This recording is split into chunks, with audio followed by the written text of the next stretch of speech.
A Aliança de Casamento, parte 04, 12 de março de 2024. Marido e mulher devem ser como duas vacas leiteiras que foram acasaladas para carregar a arca de Deus, ou como os dois querubins que olhavam um para o outro e ambos para o propiciatório, ou como as duas tábuas de pedra, em cada uma das quais estavam gravadas as leis de Deus.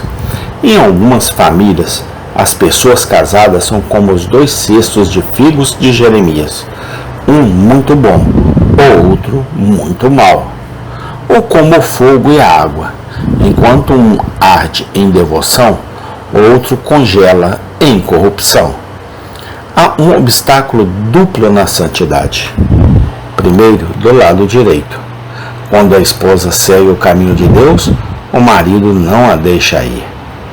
Quando o cavalo da frente de uma equipe não empata corretamente, ele erra todo o resto. Quando o general de um exército proíbe uma marcha, todos os soldados ficam parados. Em segundo lugar, no lado esquerdo. Como as esposas idólatras de Salomão afastaram seu coração do céu, uma esposa pecadora foi a primeira escada de Satanás, pela qual ele escalou os muros do paraíso e tirou dele o forte real do coração de Adão. Assim, aquela que deveria ter sido a ajuda da sua carne foi a ferida da sua fé. Aquela que deveria ser uma coroa na cabeça é uma cruz nos ombros. A esposa muitas vezes está para o marido, assim como a era está para o carvalho, que retira dele sua seiva vital. 2. A esposa deve ser uma auxiliadora da sociedade do marido pela fragrância de sua conversa. O homem é uma criatura afetuosa. Ora, o comportamento da mulher deve ser tal para com o homem que exige o seu afeto, aumentando o seu deleite, que o amor recém-nascido não seja destruído, assim que florescer, para que não seja arruinado. Antes de ser enraizado, a esposa deve comportar-se de modo a não perturbar o amor dele com a sua discórdia, nem destruir o amor dele com a sua alienação. Marido e mulher devem ser como duas velas acesas juntas, o que torna a casa mais iluminada, ou como duas flores perfumadas unidas em um buquê, o que aumenta a sua fragrância, ou como dois instrumentos bem afinados que, soando juntos, tornam a música mais melodia. Marido e mulher, o que são eles senão duas fontes que se encontram e juntam-se às suas correntes para que possam formar apenas uma corrente? É um espetáculo desagradável ver qualquer disputa nesta conjunção. 3. A esposa deve ser uma auxiliadora da progenie de seu marido, pela fecundidade de sua educação, para que seus filhos na carne sejam filhos de Deus no Espírito. Educa a criança no caminho que deve andar, e quando envelhecer não se desviará dele. Provérbios 22:6. Ana jura que se o Senhor lhe der um filho, ao tê-lo, ela devolverá esse filho ao Senhor, servindo-o. Uma mãe deveria ter mais cuidado com a educação piedosa de seus filhos do que temer a atitude mundana de seus filhos. Cuidado para que essas flores não cresçam no jardim do diabo. Embora você os traga à corrupção, ainda assim não os reduza à condenação.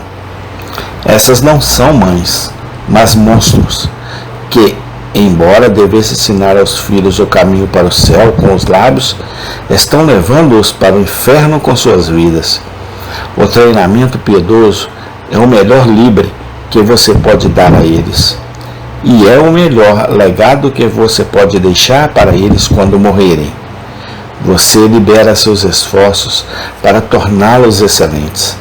eleve suas orações para torná-los piedosos, para que antes de morrer por causa deles, você possa ver Cristo viver neles. Embora esses galhos sejam verdes e tenros, eles devem ser curvados diante de Deus. As crianças estão numa família como os passageiros estão num barco. Marido e mulher, eles são como um par de remos para remar até o porto desejado. Que esses pequenos pedaços de madeira sejam cortados e enquadrados para a construção celestial. Ao colocar um cetro de graça em suas mãos, você colocará uma coroa de glória sobre suas cabeças. 4.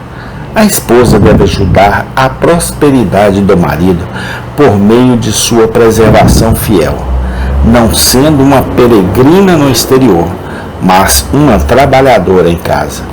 Ser autocontroladas e puras, ser trabalhadoras em casa, ser gentis e estar sujeitas aos seus maridos, para que ninguém difame a palavra de Deus. Tito 2,5. Um dos antigos fala excelentemente. Ela não deve ser esposa do campo, como Diná, nem esposa de rua, como Tamar, nem esposa de janela, como Jezabel.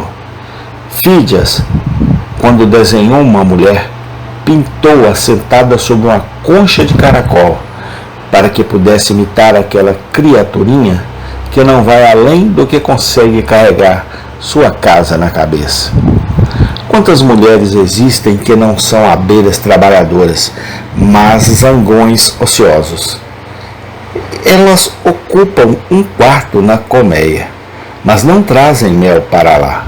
Elas são mariposas das propriedades de seus maridos, gastando quando deveriam poupar. Assim como a parte do homem é fornecer diligentemente, a parte da mulher é preservar discretamente. O marido não deve ser descuidado. A esposa não deve esperar sem motivo. O homem deve buscar com diligência, e a mulher deve economizar com a providência. O galo e a galinha se juntam num monte de lixo para pegar algo para seus pintinhos. Ela cuida dos assuntos de sua casa e não come o pão da ociosidade. Provérbios 31:27. 1. Se a mulher ajuda o homem, então não deixa o homem lançar sujeiras sobre a mulher. 2. Tratou sua esposa como uma serva, mas certamente ele era um monstro e não um homem. Ele estava mais apto para o túmulo para enterrá-lo do que para um útero para carregá-lo. Alguns estilizaram suas esposas para serem como nuvens no céu, como partículas ao sol, como rapé ou na vela, como ervas daninhas no jardim. É maldade bancar açougueiro com esse gênero gentil que não tem braços senão para os abraços. Porque eles são os vasos mais fracos, devemos quebrá-los todos em pedaços? Você que diz que sua esposa é má, pode ser que a sua expressão flua da sua experiência, mas nunca tomarei como meu piloto aquele marinheiro que não tem melhor conhecimento do que o naufrágio do seu próprio navio. Detonar seu ajudante é culpar seu Criador. Em uma palavra, nascemos de suas barrigas e podemos descansar em seus seios. Amém. Tem continuação.